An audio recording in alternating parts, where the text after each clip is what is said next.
Toby is a tram engine. He is short and sturdy. He has cowcatchers and side plates, and he doesn't look like a steam engine at all. He takes trucks from farms and factories to the main line, and the big engines take them to London and elsewhere. His tram line runs along roads and through fields and villages. Toby rings his bell cheerfully to everyone he meets.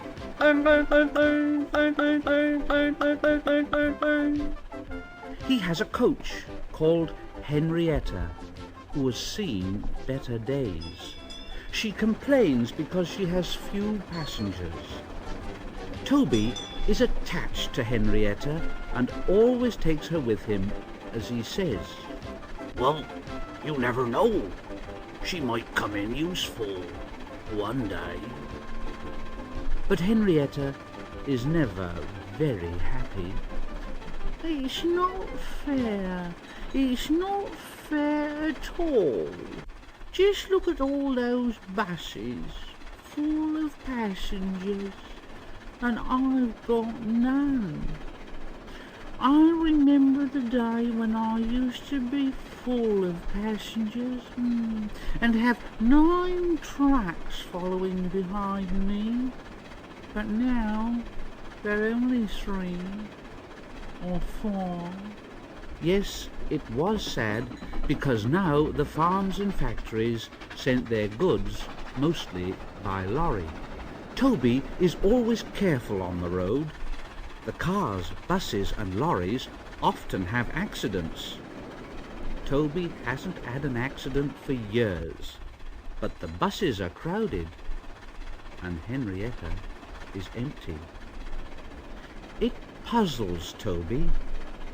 I can't understand it. I can't understand it.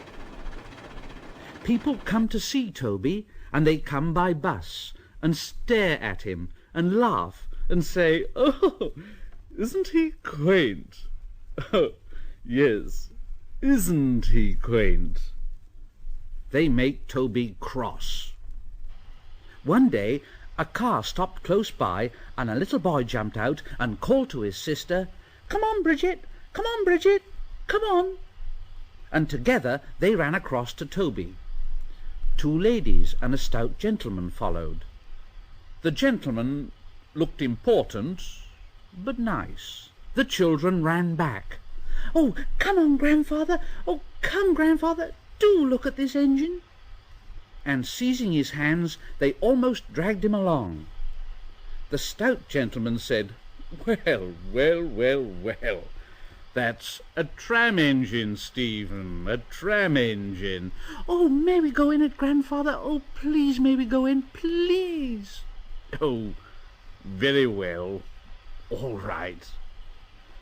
And the stout gentleman and his family went for a ride to the junction.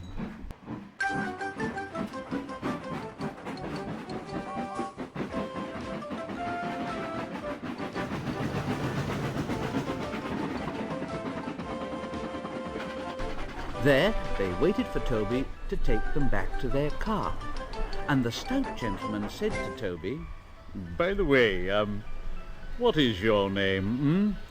"Oh, Toby, sir."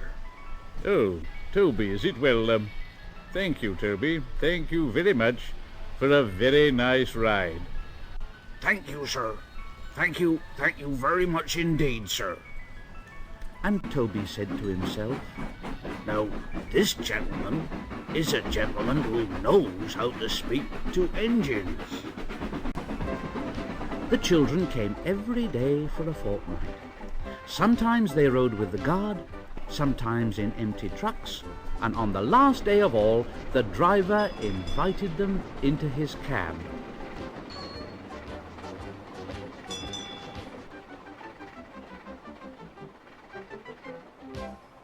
All were sorry when they had to go away. Stephen and Bridget said, thank you very much indeed," to Toby, his driver, his fireman, and the guard.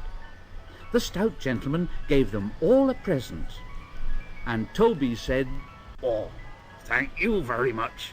Thank you very much indeed." Yes. Don't forget, come again soon. "Oh, we will, we will. Goodbye, goodbye." Goodbye. and they waved until Toby was out of sight. The months passed.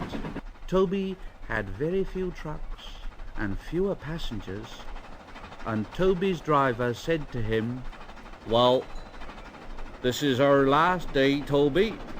The manager says we must close tomorrow." And Toby puffed very sadly to his shed. Oh dear. Oh dear. Oh dear. And he went off unhappily to sleep. Next morning the shed doors were flung open, and Toby woke with a start to see his fireman dancing a jig outside. The driver was very excited and waving a piece of paper. "Wake up, Toby, me boy! Wake up and listen to this. It's a letter from the Stout gentleman." Toby listened. But I mustn't tell you any more, or I will spoil the next story.